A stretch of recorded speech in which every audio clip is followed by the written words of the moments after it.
কবরের ভিতরে নেমে পড়লেন। খালি পায়ে কবরের ভিতরে নেমে হাত দুটোকে বাড়িয়ে দিয়েছে, দাও বাবা আমার আব্দুল্লাহকে, আমার আব্দুল্লাহকে আমার খুলিতে তুলে দাও, আমার হাতেতে তুলে দাও। সাহাবা হুজুরেরা ধরাধরি করে আমার নবী পাকের হাতে তুলে দিলেন।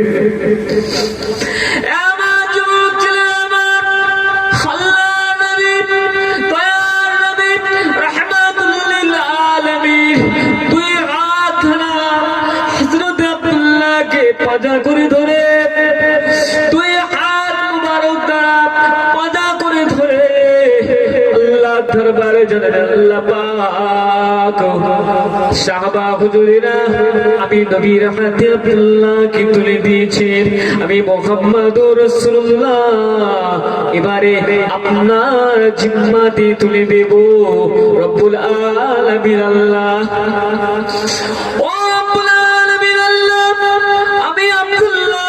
খুশি হয়ে গিয়েছি, আব্দুল্লাহ প্রতি রাজি হয়ে গিয়েছি। আল্লাহ আপনিও আব্দুল্লাহর প্রতি খুশি হয়ে যান। একটু জোরে বলবেন।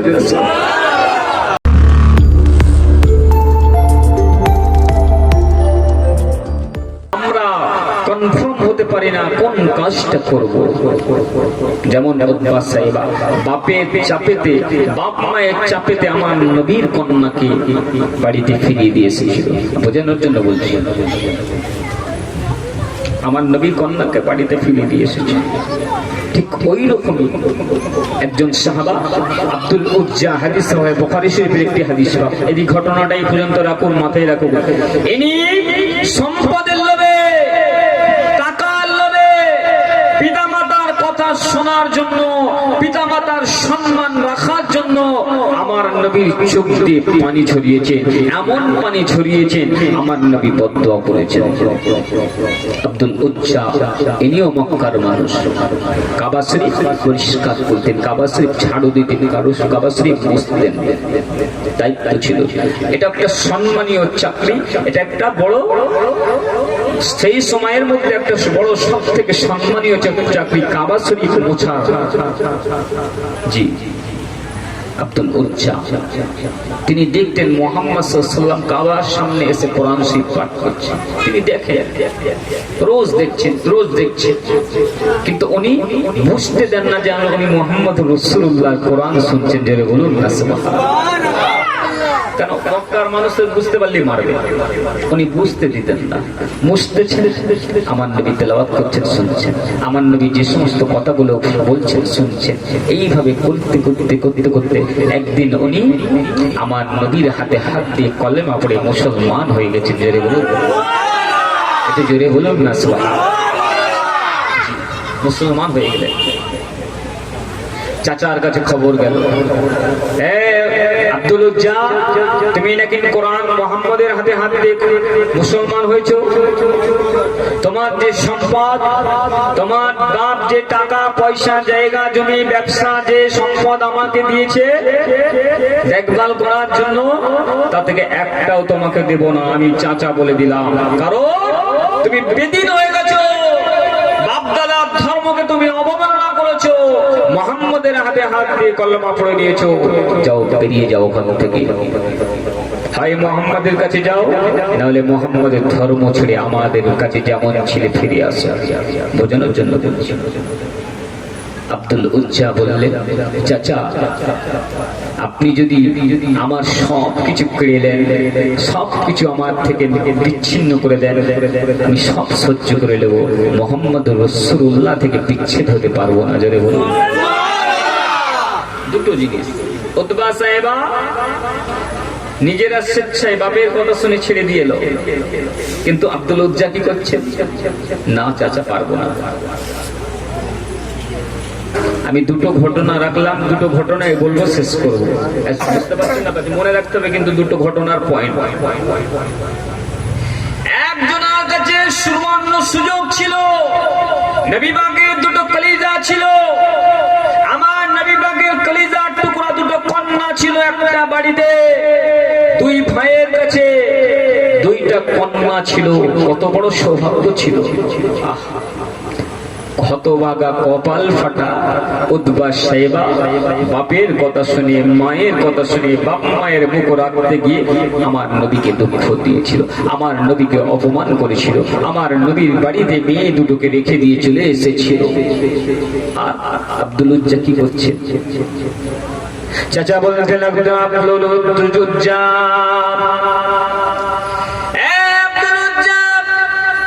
তুমি যদি সম্পদ পেতে চাও, তোমার বাপের কারবারটা ফিরে পেতে চাও, তুমি যদি তোমার বাপের সমস্ত ব্যবসার দায়িত্বটা ফিরে পেতে চাও, আব্দুল উজ্জা রে, তোমাকে মুহাম্মদুর রাসূলুল্লাহকে ছাড়তে হবে।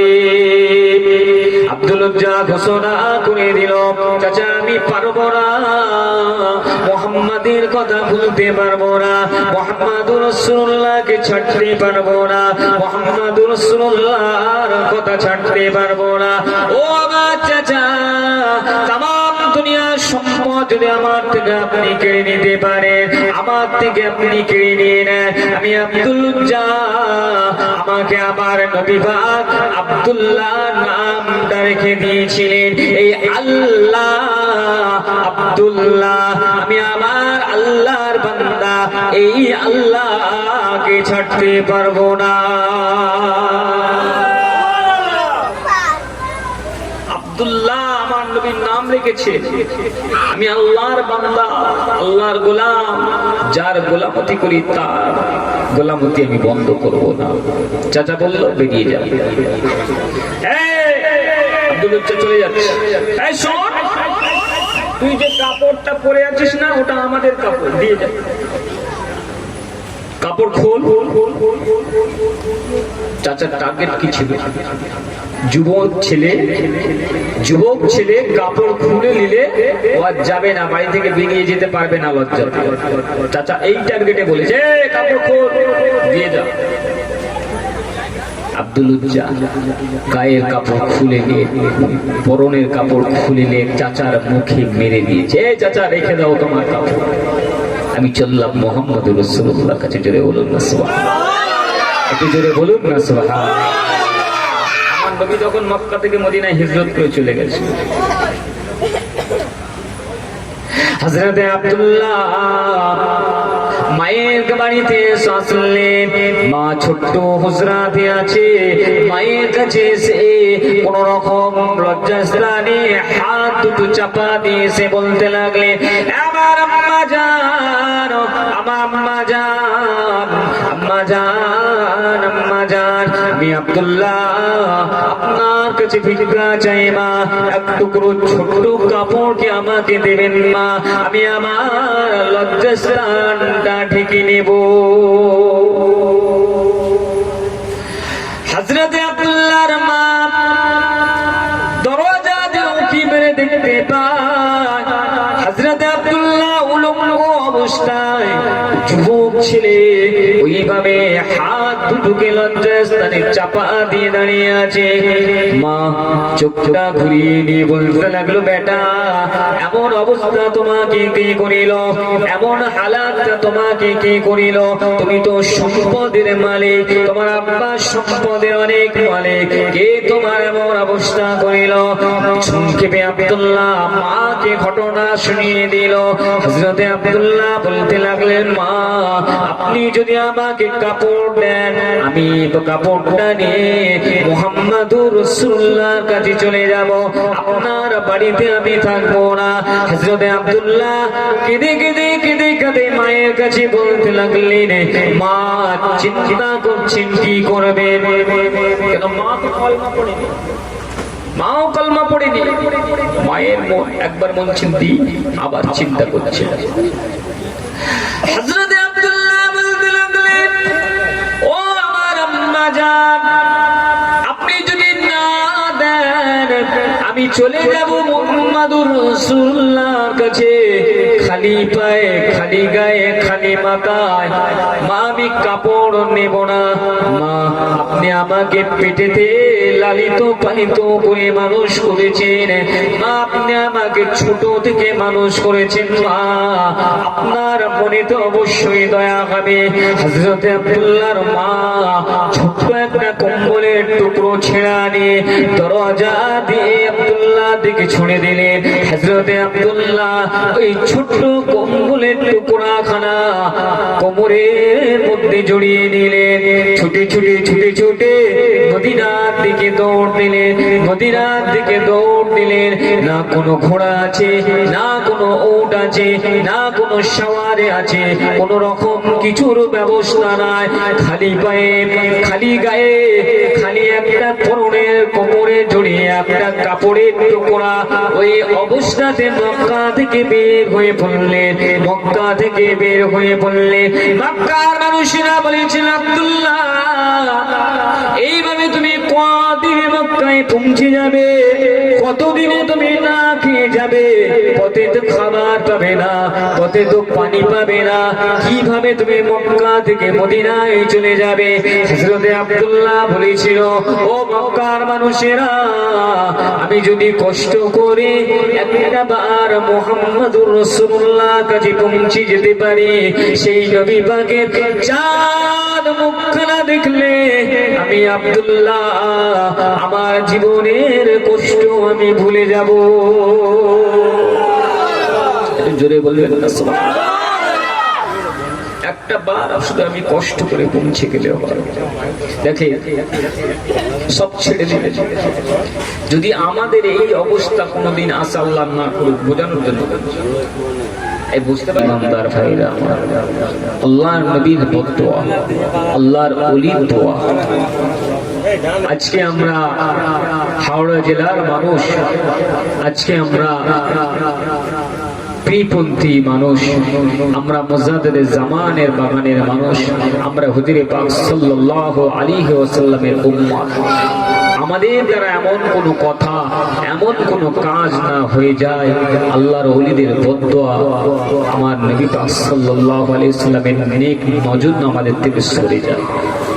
আমাদের কর্ম, আমাদের কাজ, আমাদের কথা, আমাদের ব্যবহার, আমাদের আখলাক, আমাদের চরিত্র সুন্নতে নববীর মতো করে নিন, আব্দুল উজ্জার মতো করে নিন, যাকে স্বয়ং নবী পাক সাল্লাল্লাহু আলাইহি ওয়াসাল্লাম আদর করে নাম দিয়েছিলেন আব্দুল্লাহ। জোরে বলুন না সুবহানাল্লাহ। সে আব্দুল্লাহ ছুটছে খালি পায়ে, খালি গায়ে, শুধু একটা মা ছেঁড়া কম্বল দিয়েছে, সেই কম্বলটা লজ্জাস্থানটা ঢেকে নিয়ে মক্কা থেকে মদিনায় ছুটছে। বুখারীর হাদিস, শীতকাল, কঠিন শীত, আমার নবী পাক সাল্লাল্লাহু আলাইহি ওয়াসাল্লাম ঈশার নামাজ পড়ে খাওয়া দাওয়া করে বাড়ির ভিতরে ঘুমিয়ে গেছে। কি মন গেছে, আল্লাহর নবী তো রাতের বেলা ওঠেন নামাজ পড়ে, রাতের বেলা নামাজ পড়ার জন্য ওযু করে নিয়ে কি মন গেল বাইরে বের হয়েছে। বাইরে বের হয়েছে যখনই, তখন একজন পিছন থেকে একজন সালাম দিচ্ছে, আসসালামু আলাইকা ইয়া রাসূলুল্লাহ, আসসালামু আলাইকা ইয়া হাবিবাল্লাহ। কথাটা আওয়াজটা একটা করুণ, ভাঙা ভাঙা হৃদয়, ভাঙা ভাঙা আওয়াজ, চেনা চেনা আওয়াজ। ওয়ালাইকুম আসসালাম ওয়া রাহমাতুল্লাহ। কে বাবা এত রাত্রিরে? কে বাবা তুমি? হুজুর আমার জিজ্ঞাসা করলেন। সেই সময় আব্দুল উজ্জা ওই যুবক ছেলেটা বলেছিল, ইয়া রাসূলুল্লাহ, ইয়া হাবিবাল্লাহ, আপনি আমাকে চিনতে এখন পারবেন না, আপনি আমাকে এখন বুঝতে পারবেন না। আমার নাম আব্দুল উজ্জা, আমার নাম আপনি দিয়েছিলেন আব্দুল্লাহ, সে আব্দুল্লাহ আপনার সামনে হাজির। আল্লাহর নবী ঘুরে দেখছেন কোমরটা ভেঙে গেছে, ক্ষুধার জ্বালাতে সিধে হয়ে দাঁড়াতে পাচ্ছেন না, কোমরটা ভেঙে দাঁড়িয়ে আছে। কি হয়েছে বাবা তোমার? এই অবস্থা তোমার কেন? তুমি তো ছিল সম্পদওয়ালা সম্পদ ছেলে, তুমি তো ছিল ধন সম্পদের মালিক, তুমি তো ছিল কাবা শরীফের মধ্যে সব থেকে সম্মানীয় কাজ তুমি করিতে, তুমি তো ছিলে এমন একটা সময় মক্কার জমিনে আভিজাত্য পরিবারে যে কটা ছিল সেই ঘরের একমাত্র তুমি ছেলে, এই অবস্থা তোমার কেন? ইয়া রাসূলুল্লাহ, ইয়া হাবিবাল্লাহ, হুজুর আপনি চলে আসার পরে আমার কোরআনের পড়াটা, আমার কোরআনের মহব্বতটা, আপনার প্রতি মহব্বত ভালোবাসার কথাটা আমার চাচা জানতে পেরে গিয়েছে, সব কেড়ে নিয়েছে, সব কথা বললেন। ইয়া রাসূলুল্লাহ, ইয়া হাবিবাল্লাহ, হুজুর হুজুর আমার থেকে সব কেড়ে নিয়েছে।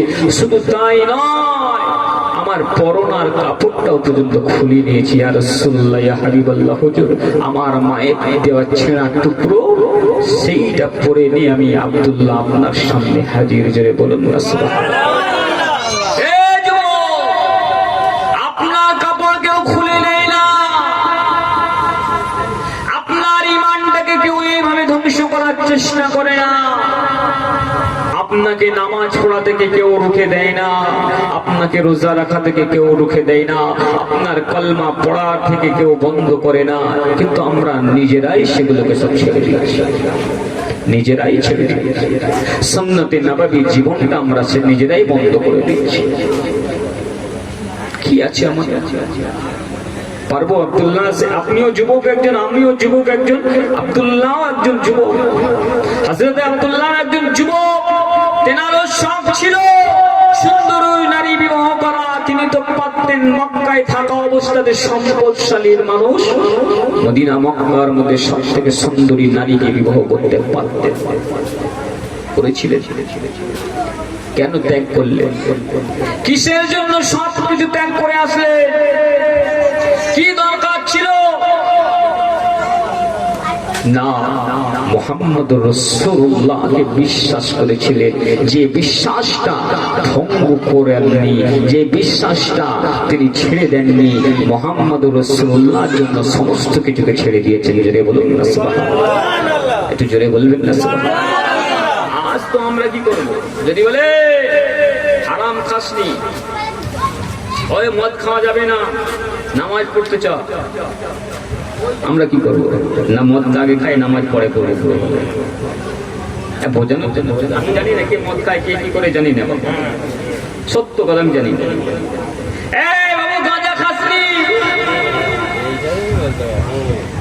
জি আছে নাকি গাঁজা? সব জায়গাতে আছে, আমাদের পাড়া তো আছে।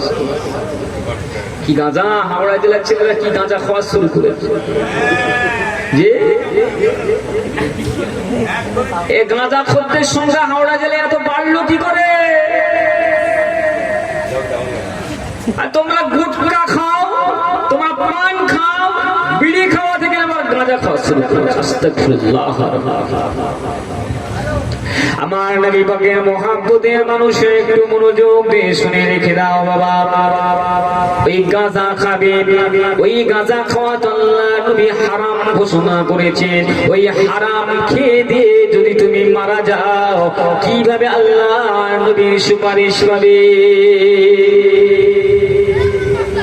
ওই গাঁজা খাওয়া অবস্থায়, ওই মদ খাওয়া অবস্থায়, ওই হারাম বস্তু খাওয়া অবস্থায়, ওই এমন করে আপনার দ্বারাতে নোংরামি কাজ হয়ে যায়, জিনা করা হয়ে যায়, চুরি করা হয়ে যায়, ধোঁকা দেওয়া হয়ে যায়, পিতা মাতার নাফরমানি হয়ে যায়, কবিরা গুনাহগুলো আপনার আমার দ্বারা হয়ে যায়। ওই গুনাহ করার পরেতে, গাঁজা খাওয়ার পরেতে, ওই অবস্থাতে যদি আপনি মারা যান, কেমন ভাবে মুহাম্মদুর রাসূলুল্লাহর সামনে দাঁড়াবেন, কেমন ভাবে মুহাম্মদুর রাসূলুল্লাহর কাছে মুখ দেখাবেন? খবরদার খবরদার, তওবা করে নাও বাবা, তওবা করে নাও, ইস্তিগফার করে নাও। যদি আল্লাহর জন্য ইস্তিগফার করো, মুহাম্মদুর রাসূলুল্লাহকে খুশি করার জন্য গাঁজা খাওয়াকে ত্যাগ করতে পারো, আমি মতিউর কথা দিয়ে গেলাম, নিশ্চয়ই মুহাম্মদুর রাসূলুল্লাহ আপনার জন্য জমিনদার হয়ে যাবে।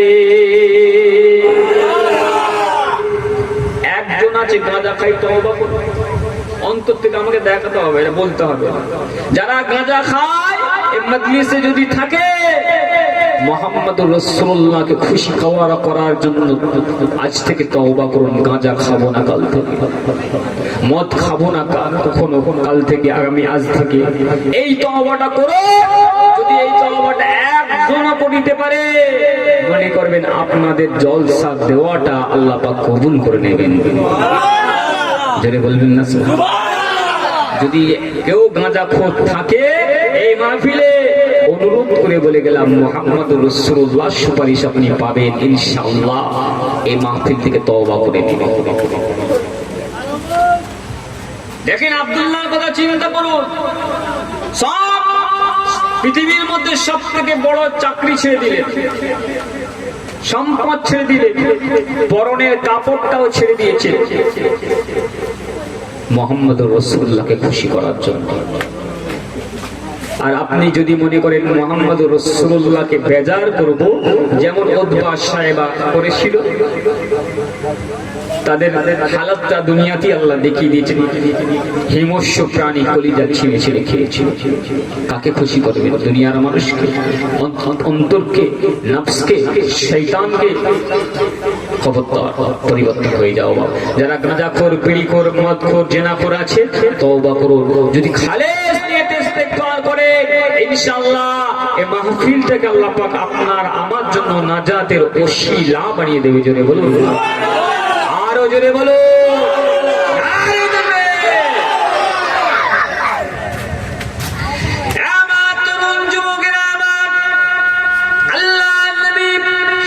আব্দুল্লাহকে বলতে লাগলেন, আব্দুল্লাহ রে কি অবস্থা হয়েছে তোমার?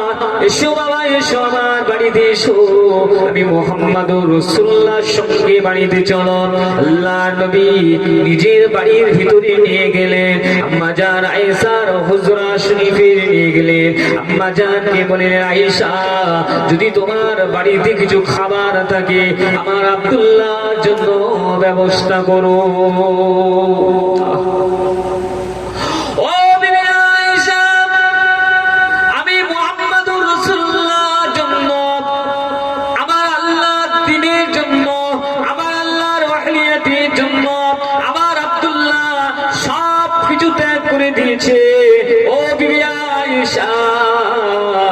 এমন কিছু নয়, শুধু তাই নয়, নিজের কাপড়টা পর্যন্ত খুলে দিয়ে এসেছে।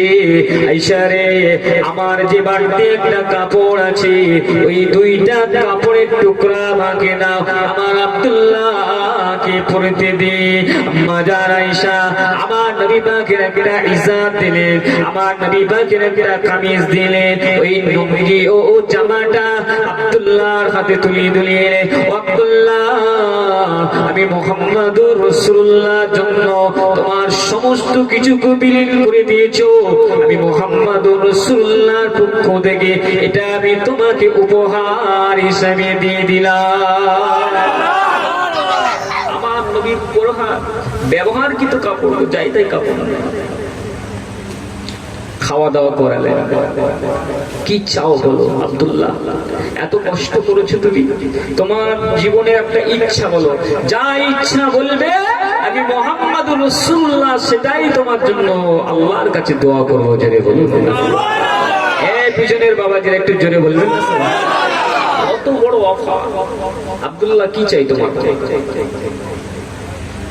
হযরত আব্দুল্লাহ রাদিয়াল্লাহু তাআলা আনহু বলতে লাগলেন, ইয়া রাসূলুল্লাহ, ইয়া হাবিবাল্লাহ, দুনিয়ার কোন সম্পদ আমি চাই না, দুনিয়ার কোন হুর এমন কোন সুন্দরী নারীকে আমি চাই না, দুনিয়ার কোন টাকা পয়সা চাই না, বাড়ি গাড়ি চাই না, ঘোড়া বাড়ি গাড়ি উট জায়গা জমি খেজুর বাগান আমি কিছুই চাই না। আপনি যে মক্কার জমিনে শহীদের মহত্বর কথা বলে দেন, শহীদ হওয়ার পরে ফজিলাতের কথা বলে দেন, শহীদ হওয়ার পরে মৃত্যুর যন্ত্রণা হয় না, মৃত্যুর কোনো আযাব হয় না, কবরের কোনো আযাব হয় না, ফুলসিরাতের কোনো রকম আযাব হয় না, আল্লাহ পাক জাহান্নামেও কোনো আযাব দেয় না। যে বান্দা শহীদ হয়ে যায় আপনি তো বলে থাকেন আল্লাহ পাক তাকে বিনা হিসাবে জান্নাত দিয়ে দেবে। ইয়া রাসূলুল্লাহ, ইয়া হাবিবাল্লাহ, হুজুর আমি আব্দুল্লাহ, আমার একটা ইচ্ছা, আমার একটা আশা, আমার জন্য আপনি দোয়া করুন, আমি আব্দুল্লাহকে আমার আল্লাহ যেন শহীদ হিসাবে কবুল করে নেয়। জোরে বলবেন, আরো জোরে বলুন। দেখেন দেখেন আল্লাহর নবী বলেছেন যা চাইবে তাই দোয়া করব। রাহমাতুল লিল আলামিন যে দোয়া বলবে আল্লাহকে ফিরিয়ে দেবেন। এমন একটা অফার, এমন একটা সুযোগ আব্দুল্লাহ কি চাইছে? কামিয়াবি চেয়ে নিলাম, কামিয়াবি। আমাদের চোখে এটা খারাপ লাগতে পারে, কিন্তু আব্দুল্লাহ নিজের জন্য যেটা চেয়েছেন সেটাই কামিয়াবি। জোরে বলুন না আল্লাহ নবী দোয়া করলেন, আকাশের দিকে মুখ দুটো তুলে আল্লাহ নবী হাত দুটো তুলে বললে, ইয়া রাব্বি আল্লাহ, আমার আব্দুল্লাহ মক্কা জমিনে অনেক কষ্ট সহ্য করেছে, পায়ে হেঁটে হেঁটে হেঁটে হেঁটে হেঁটে হেঁটে মক্কা থেকে মদিনাতে খালি পায়ে চলে এসেছে, খালি গায়ে চলে এসেছে। রব্বুল আলামিন আল্লাহ আমার আব্দুল্লাহকে আপনি আপনার দরবারে শহীদ হিসাবে কবুল করে নিন। ও যুবকেরা, ছেলেরা আমার, কিছুদিন পার হয়ে যায়, তাবুকের ডাক এসে যায়, তাবুকে যুদ্ধের ডাক এসে যায়। হযরত আব্দুল্লাহ তৈরি হয়ে গেলেন যুদ্ধের ময়দানে যাওয়ার জন্য, তৈরি হয়ে গেলেন যুদ্ধের ময়দানে যেতে যেতে তাবুকের ময়দানে পৌঁছে গেলেন। হঠাৎ রাতের বেলা আব্দুল্লাহর জ্বর উঠেছে, প্রচন্ড জ্বর। বুখারী এত জ্বর উঠেছে, কবিরাজ ডাক্তার যারা সঙ্গে ছিলেন চেক করতে লাগলেন, কোনো কুল কিনারা খুঁজে পাচ্ছেন না। শুনছেন কি গো বাবা? ডাক্তার কবিরাজ যিনি আছেন তিনি কোনো কুল কিনারা খুঁজে পাচ্ছেন না, এত জ্বর কিভাবে হয়? আল্লাহ নবীকে খবর দেয়া হলো, ইয়া রাসূলুল্লাহ, ইয়া হাবিবাল্লাহ, আপনার প্রিয় সাহাবা আব্দুল্লাহর জ্বর উঠেছে। আমার নবী পাক সাহাবা হুজুরদের সঙ্গে কিছু যুদ্ধের পরামর্শ করতেছিলেন, তিনি বলে পাঠালেন আব্দুল্লাহকে জলে পানির পট্টি দাও, কপালেতে পানির পট্টি দিয়ে ভিজিয়ে দাও। আমার নবী পাক সাল্লাল্লাহু আলাইহি ওয়াসাল্লাম বলে পাঠালেন, সাহাবা হুজুরেরা পানির পট্টি দিয়ে দিলেন। এমন একটা সময়তে আল্লাহর নবীর কাছে খবর যায়, ইয়া রাসূলুল্লাহ, ইয়া হাবিবাল্লাহ, হুজুর আপনার প্রিয় সাহাবা আব্দুল্লাহ আল্লাহ নবী সারা দিয়ে দুনিয়া থেকে বিদায় নিয়েছে, আব্দুল্লাহ দুনিয়াতে চলে গেছে। আল্লাহ নবী সাহাবাদেরকে ছেড়ে দিলেন। আল্লাহ নবী বললেন, চলো বাবা, আমার আব্দুল্লাহর কাছে আমাকে নিয়ে চলো।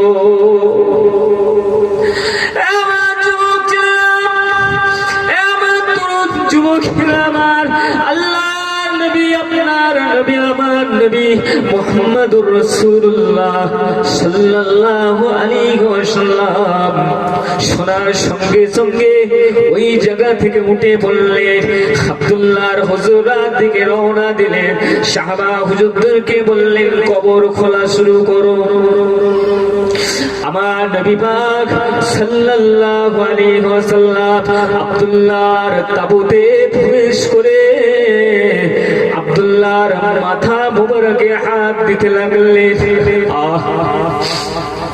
জি আব্দুল্লাহ, আমি নবীকে মোহাম্মদ করার জন্য সম্পদ ছেড়ে দিয়েছে, জায়গা জমি ছেড়ে দিয়েছে, টাকা পয়সা ছেড়ে দিয়েছে, এমন করে সমস্ত কিছু ছেড়ে দিয়ে আমার নবী পাক সাল্লাল্লাহু আলাইহি ওয়াসাল্লামের দরবারে এসেছে, শহীদ হবার জন্য এসেছে। হে আল্লাহ, আজ আব্দুল্লাহকে আপনি দিকে দিলেন। আল্লাহ পাক আপনি আব্দুল্লাহকে কবুল করে নিয়েছে। জিবরিল সাল্লাম এসে হাজির হয়ে গেলেন, ইয়া রাসূলুল্লাহ, ইয়া হাবিবাল্লাহ, হুজুর আপনার প্রিয় সাহাবা, আপনার প্রিয় সাহাবা আব্দুল্লাহকে আল্লাহ পাক শহীদ হিসাবে কবুল করে নিয়েছে। জোরে বলবেন না? এজন্যই বলা হয়, খাঁটি শহীদ হওয়ার নিয়ত করলে যদি সে বিছানাতে শুয়ে শুয়ে ইন্তেকাল করে, আল্লাহ পাক তাকে শহীদের মর্যাদা দিয়ে দেয়। জোরে বলুন, আরো জোরে বলুন।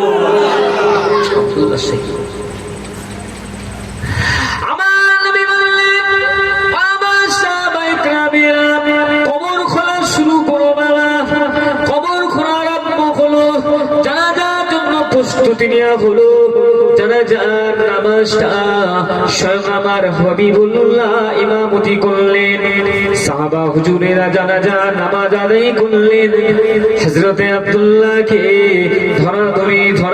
ধরাধরি করে কবরের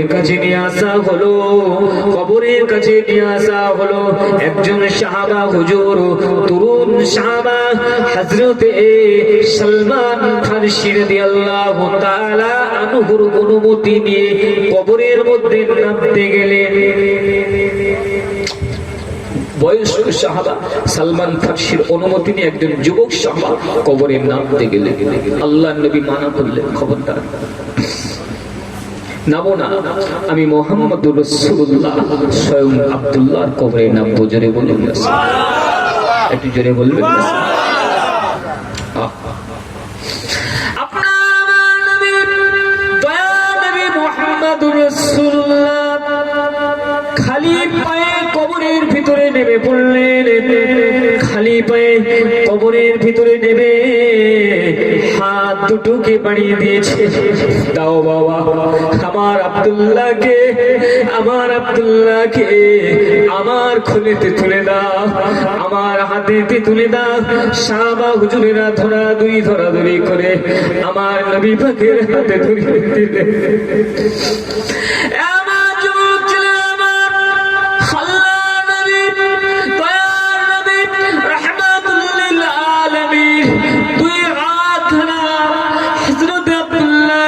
পাজা করে ধরে তুই হাত মুবারক দ্বারা পাজা করে ধরে আল্লাহ দরবারে জানেন আল্লাহ পাক সাহাবা হুজুরেরা আমি নবীর হাতে আব্দুল্লাহকে তুলে দিয়েছেন আমি মুহাম্মদুর রাসূলুল্লাহ এবারে আপনার জিম্মাতে তুলে দেব রব্বুল আলামিন আল্লাহ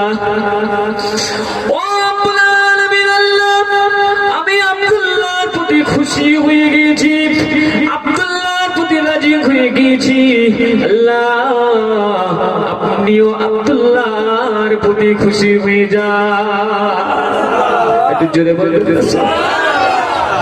হযরত সাঈদ বিন আব্বাস রাদিয়াল্লাহু তাআলা আনহু চিৎকার মেরে বলতে লাগলেন এ আব্দুল্লাহ ওই কবরটা যদি ওই দেহটা যদি তুমি না হয়ে আব্দুল্লাহ তুমি যদি না শুয়ে আমি সাঈদ যদি ওই জায়গাতে শুতাম ওই অবস্থাতে আমার নবী পাকের হাতে হতাম তোমার থেকে আমার ভাগ্যটা বড় হয়ে যেত আব্দুল্লাহ রে তোমার নসিবটা কত বড় যার জন্য তোমার কবরেতে দয়ার নবী নিজে নেমে পড়েছে আব্দুল্লাহ তোমার নসিবটা কত বড় দয়ার নবী তোমাকে কবুল করে নিয়েছেন খুশি হয়ে গিয়েছেন দয়ার জবান থেকে তোমার রবের কাছে বলতে লাগছেন আল্লাহ আপনি আব্দুল্লাহর প্রতি খুশি হয়ে যান আমার যুবক ছেলেরা আমার তরুণ যুবকেরা আমার ফিরে এসো বাবা মুহাম্মদুর রাসূলুল্লাহর জন্য ফিরে এসো আপনার ওই দুনিয়ার তাড়ি খাওয়াটা দুনিয়ার গাঁজা খাওয়াটা দুনিয়ার মদ খাওয়াটা দুনিয়ার এমন করে অন্যায় কাজ করাটা মুহাম্মদুর রাসূলুল্লাহর জন্য বন্ধ করে দাও মুহাম্মদুর রাসূলুল্লাহর জন্য এমন করে পুরোপুরি ছেড়ে দাও নিশ্চয়ই মুহাম্মদুর রাসূলুল্লাহ যদি আপনার ওই ছেড়ে দেওয়াটা কবুল করে নেয় মুহাম্মদুর রাসূলুল্লাহ মদিনার জমিন থেকে শুয়ে শুয়ে আপনার জন্য আল্লাহর কাছে দরখাস্ত জানিয়ে দেবে দুরূদ শরীফ আল্লাহুম্মা